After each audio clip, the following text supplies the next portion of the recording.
What's good, YouTube? It's your boy, Blue Blood Sports TV, back at y'all with another one. So as you see here, 4-division world champion, Mexican superstar boxer, first ballot Hall of Famer, and former undisputed super middleweight, yet still the unified super middleweight, who is going into an opportunity to become two-time undisputed super middleweight world champion, Saul Canelo Alvarez. May 3rd, he'll fight undefeated Cuban boxer William Skull to regain his IBF title. But more importantly, we know Canelo Alvarez has a massive mega fight, super fight, coming up in September. And as you see here in this clip, Canelo Alvarez has a new tool and is strolling, right? It has this new electric saying on it, and it's strolling, right? And it's saying he's the pound for pound king, right? It says pound for pound king. This is Canelo Alvarez hitting back at his future opponent in what is seen to be the pound for pound king, 4-division world champion, 2-division undisputed world champion, and reigning WBA junior middleweight world champion, superstar boxer, and another first ballot Hall of Famer in the future in Terrence Bud Crawford. Now, Terrence Crawford and Canelo Alvarez, they're going to fight if all goes well. Canelo Alvarez beats William Skull May 3rd in Saudi Arabia. He'll be undisputed. Terrence Crawford, well, he's just going to focus on building himself up to move to 168, 14-pound jump from 154, September 13th, Las Vegas, Nevada. And Terrence Crawford is widely considered by many to be the pound-for-pound number one fighter in the world.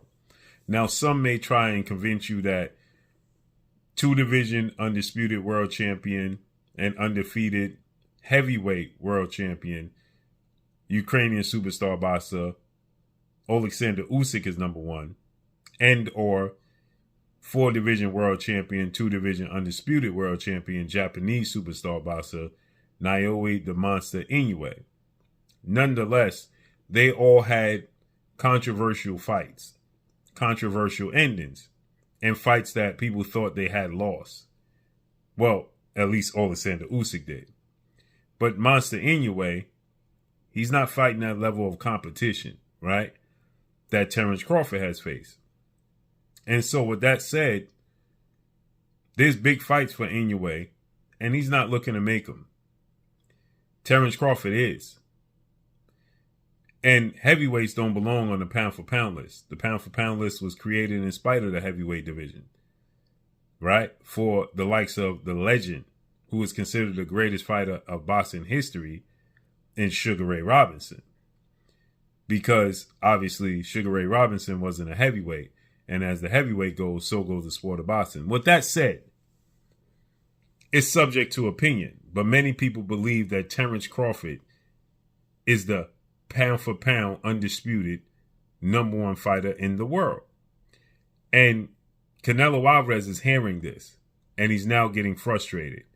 Canelo Alvarez is not considered top 3 pound-for-pound best fighters in the world, but he definitely is top 5 to top 7 pound-for-pound best fighters in the world, because he has controversial wins and losses on his record. And he's looking at Terrence Bud Crawford, as he says, Crawford is going to be easy work because he's too small. And the fact that many people, boxing pundits, myself, trainers, fighters, they feel like Terrence Crawford is going to win this fight. And Canelo Alvarez is feeling disrespected.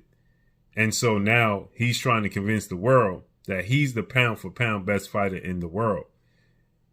But with that said, we've seen stylistically him suffer against specific styles, and he became very strategic in avoiding those styles. He doesn't like movers. He doesn't like boxers because he has slow feet. He has extremely fast hands and puts his combination together great. He bends at the hips, at the waist very well, and he's very slick in getting his head off the line. But he has slow feet. And if you have long arms and quick feet and a great jab and can box, you give Canelo Alvarez a lot of problems. We've seen it. He lost every single round to Floyd Mayweather. He lost all but 3 rounds to Dimitri Bivol, and he arguably lost to Erislandy Lara. But Lara didn't have the name, the cachet, or the belts like Bivol and Floyd Mayweather did. He didn't get the nod. And many people thought that Erislandy Lara won that fight. Canelo likes guys that are standing in front of him. That's the reason why he initially stated he had no interest in fighting Terence Crawford because, well, he moved too much. And then Canelo said, well, after his last fight, that being Terence Crawford with Israel Madrimov, well, he liked his chances because he's not moving so much. And he don't believe that Terence Crawford adding his pounds is going to be able to move so much. So it gives him an opportunity to do what he does best. And he's getting frustrated.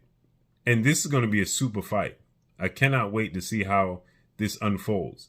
This is an opportunity of a lifetime for Terence Crawford because not only is he going to get life-changing, family generational changing money for this fight, but he also gets a chance to cement himself in what many people deem to be top 5 pound for pound best fighters in history, not just in his generation. This would give Terence Crawford the opportunity to be a 5-division world champion and 3-division undisputed champion. He was the first fighter to become undisputed in the 4-belt era at 140. Okay, he became the first male to become undisputed in 2 separate weight classes, and he will be the first male to become undisputed in 3 separate weight classes, undefeated, and he defined the odds. Nobody else would have done that. Nobody else would have went up 2 weight classes, not Inoue. This would be equivalent to Inoue jumping to 130 or 135 to fight Gervonta Tank Davis, right? Inoue is currently fighting at 122 pounds, and he could possibly move up to 126 pounds. But just think, if he moved up to 135 for Monster Inoue, that would only be 13 pounds. Right? From 122 to 135 would be a 13-pound jump to fight Gervonta Tank Davis. For Terence Crawford, he has a 14-pound jump. So that would be equivalent to Inoue jumping those weight classes. And Usyk can't jump the weight class because he's in the heavyweight division. So this would cement, no doubt, Terence Crawford as the best fighter of his generation and arguably top 5 of all time. And Canelo Alvarez wants to put a halt to that because he is arguably the greatest Mexican fighter of all time. There's no doubt he's the most accomplished Mexican fighter of all time as far as being a draw, popularity, being undisputed, 4-division champion. He's done a lot. This will make him a 2-time undisputed champion. It's never been done. So can't wait to see how this unfolds and plays out. But Canelo is looking to make a statement. And that's all I got for y'all. Follow me on Instagram at Blue Blood Sports TV, all one word. Drop a comment in the comment section. Let me know what y'all think about this. Who wins this fight? How they win the fight? Is Crawford biting off more than he can chew? Is Canelo in for it with a style matchup, a bad style matchup? Let me know what y'all think. It's your boy Blue signing off. I'm gone. Peace.